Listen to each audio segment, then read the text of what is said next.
काश्मीरमध्ये अडकलेल्या महाराष्ट्रातल्या नागरिकांना परत आणण्यासाठी सरकारमध्ये कुरघोडीचं राजकारण सुरू आहे असा आरोप विरोधकांनी केला।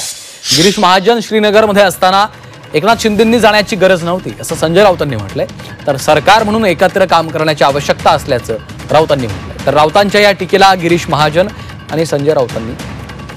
यांनी प्रत्युत्तर दिलं। आम्ही एकत्र काम करत असल्याचं शिंदे यांनी म्हटलेलं आहे। गुलाबराव पाटलांनी देखील संजय राऊतांना उत्तर दिलं।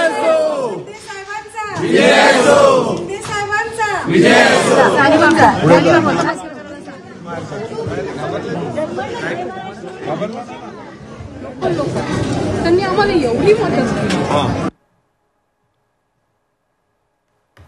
केली। सरकार म्हणून एकत्र काम करण्याची गरज आहे। सरकार म्हणून गिरीश महाजन यांना जर सरकारतर्फे पाठवलं असेल मुख्यमंत्र्यांनी, तर दुसरं कोणी तिकडे जायची तशी गरज नाही। तुम्ही महाराष्ट्रातल्या सरकारमध्ये जे वाद आहेत ते दाखवताय। शिंदे आहेत हे पॅरलल गव्हर्नमेंट चालवत आहेत का, की देवेंद्र फडणवीस मुख्यमंत्री जे आहेत नेतृत्व करतात सरकारचं, त्यांचं ऐकायला तयार नाहीत? हे अत्यंत दुर्दैव आहे।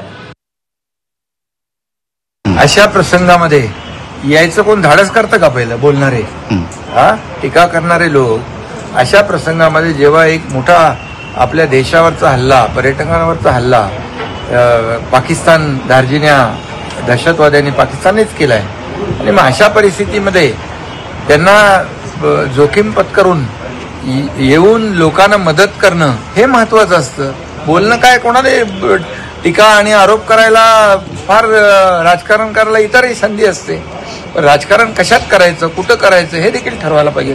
अशा वेळेस सगळ्यांनी एकत्र आलं पाहिजे देशवासियांनी। आणि जे मोदीजींनी निर्णय घेतलाय, आज गृहमंत्र्यांना तात्काळ इथं पाठवलं, अमित शाह साहेबांना एक एवढा मोठा कॉग्निझन्स घेतलाय आणि फटाफट निर्णय घेतलेत, कायदेशीर स्ट्राईक केलाय।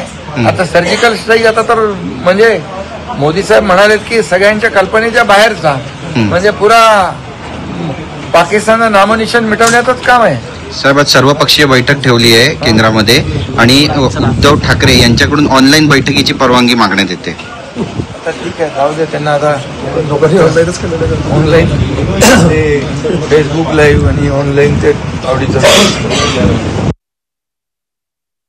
देशाचे पंतप्रधान दौरा सोडून इथे आले, गृहमंत्री अर्ध्या तासाच्या नंतर काश्मीरमध्ये पोहोचले। सर्वपक्षीय लोकांची बैठक घेण्याची मानसिकता त्यांची आज दिसते, अशा पद्धतीचं चित्र निर्माण झालंय।